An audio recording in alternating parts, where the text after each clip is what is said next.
যে বারবার করে সেভেন সিস্টার্সের দিকে আঙুল তুলেছেন মোহাম্মদ ইউনূস, আজকে যদি শেখ হাসিনার বিরুদ্ধে একটা চরম সিদ্ধান্ত নিয়ে নেওয়া হয় তাতে তো বাংলাদেশ উত্তাল হয়ে যাবে। সেভেন সিস্টার্সের ওপর কোনো প্রভাব কি পড়তে পারে? কতটা উদ্বেগ থাকতে পারে আমাদের জন্য?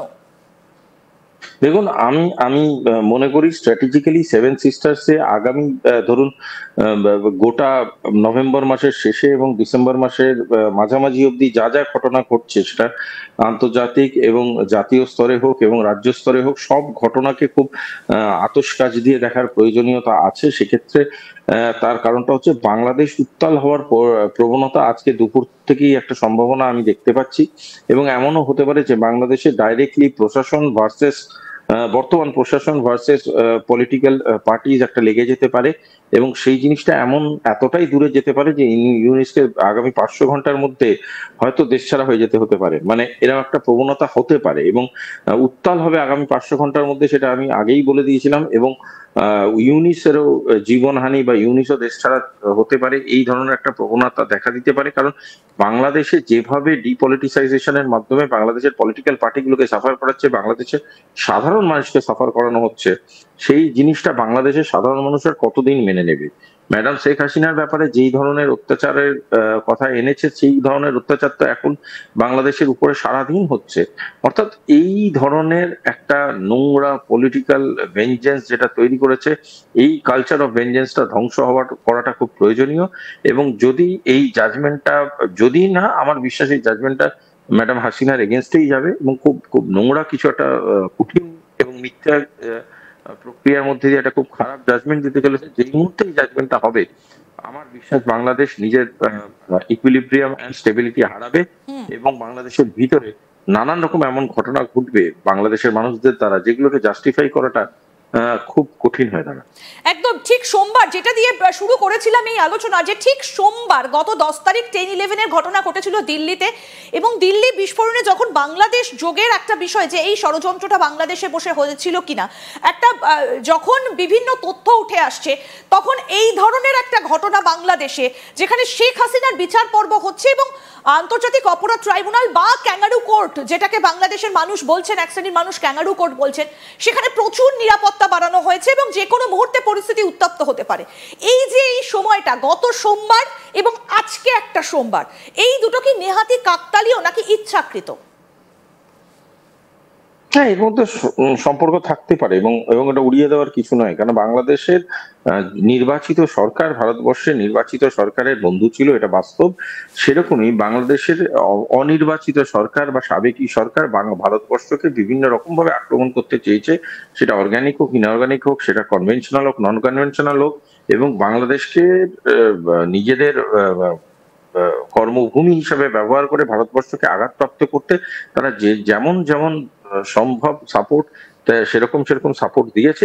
এই যে প্রক্রিয়াটা, এই প্রক্রিয়াটাকে কোনোভাবে ড্রেস ডাউন করাটা খুব প্রয়োজনীয়। এবং বাংলাদেশ যদি জড়িত পাওয়া যায় দিল্লি ব্লাস্টের সাথে, যেটা অলরেডি দু একটা স্কোপ বেরোচ্ছে, সেটা অবাক হওয়ার কিছু নেই। কারণ বাংলাদেশ নিজে পলিটিক্যালি আনস্টেবল, বাংলাদেশ নিজের টেরিটরিটাকে স্কোয়ার ফিট অনুযায়ী বিক্রি করছে।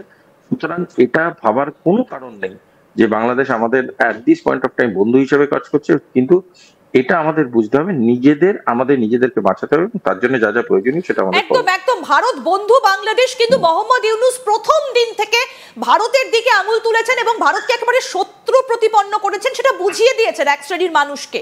কিন্তু এখন প্রশ্ন হচ্ছে, আজকে যদি চরম একটা সাজা শেখ হাসিনার বিরুদ্ধে ঘোষণা করা হয় এবং বাংলাদেশের এই ক্যাঙ্গারু কোর্ট যদি সেটা করে, পরিস্থিতি আরো উত্তাল হয়ে উঠবে।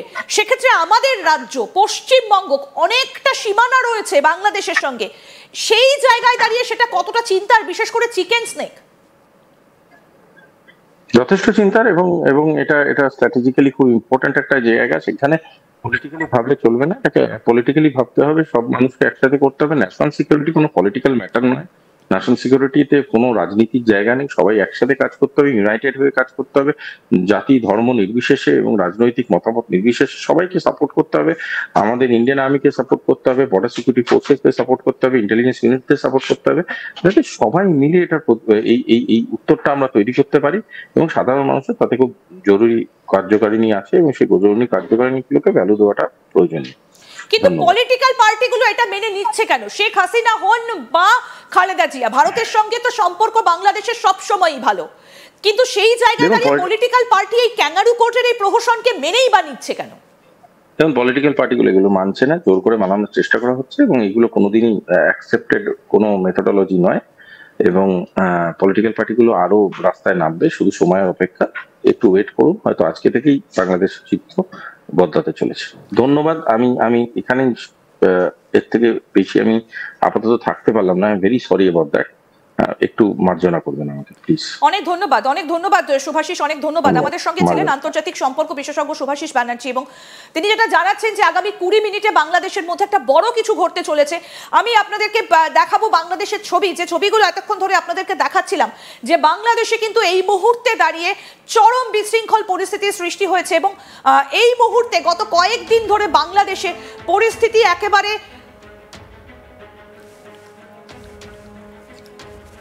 আগামী 20 মিনিটে বাংলাদেশে এমন কিছু ঘটতে চলেছে, তছনছ হয়ে যেতে পারে বাংলাদেশের অবস্থা, বাংলাদেশের মাটি কেঁপে উঠতে পারে। ভারত বন্ধু বাংলাদেশ, সেখানে মোহাম্মদ ইউনূস তিনি প্রথম থেকে কিন্তু একটা ভারত বিরোধিতার বার্তা দিয়ে এসেছেন, এবং আগামী 20 মিনিটে দখল করে নিতে পারে বাংলাদেশ জনতা। ইন্ডিয়ার শত্রু ইউনূস, তাকেও বাংলাদেশ ছাড়তে হতে পারে। এবং ভারত বন্ধু বাংলাদেশে এই মুহূর্তে দাঁড়িয়ে যে ছবি আমরা আপনাদেরকে দেখাচ্ছি, গত কয়েকদিন ধরে আবার উত্তপ্ত বাংলাদেশ। বিশেষ করে আমরা দেখছিলাম যে শেখ হাসিনার উপর যে সমস্ত অভিযোগগুলো আনা হয়েছে, এবং আজকে তার নাকি বিচার হবে, এবং যে কোনো মুহূর্তে একটা বড় সিদ্ধান্ত নেওয়া হতে পারে। এবং এই মুহূর্তে দাঁড়িয়ে পরিস্থিতি অত্যন্ত খারাপের দিকে যাচ্ছে বাংলাদেশের।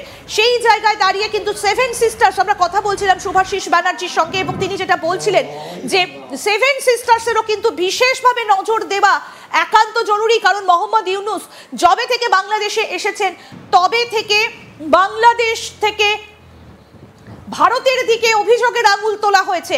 এখন প্রশ্ন যেটা সব থেকে গুরুত্বপূর্ণ, যে সেভেন সিস্টার্সের দিকে যেভাবে মোহাম্মদ ইউনূস বারবার করে আঙুল তুলেছেন, আজকে বাংলাদেশে যদি আবার একটা অস্থির পরিস্থিতির সৃষ্টি হয়, উত্তেজিত জনতা তারা যদি ক্ষিপ্ত হয়ে যায়, তাহলে তার আজ কি এই সেভেন সিস্টার্সের ওপর এসে পড়বে? এই আশঙ্কা যেমন বারবার করে উঠে আসছে, তেমনি অন্যদিকে আরো একটা প্রশ্ন, যে বাংলাদেশের পরিস্থিতি উত্তপ্ত হলে আমাদের যেহেতু একেবারে পার্শ্ববর্তী দেশ বাংলাদেশ, পশ্চিমবঙ্গের ওপরেও এর একটা আঁচ পড়তে পারে কিনা, সেই প্রশ্নটা উঠে আসছে। কারণ বারবার করে ইন্ডিয়ার শত্রু মোহাম্মদ ইউনূস বারবার করে ভারতের দিকে আঙুল তুলেছেন। এবং আপনাদের নিশ্চয়ই মনে থাকবে যে গত বছর আমরা দেখেছিলাম যে রাওয়ার প্রাক্তন এক সদস্য তিনি বলেছিলেন যে 7 দিনের মধ্যে নাকি কলকাতা দখল করে নিতে পারবে বাংলাদেশ আর্মি, সেটাও কিন্তু প্রশ্ন উঠেছিল।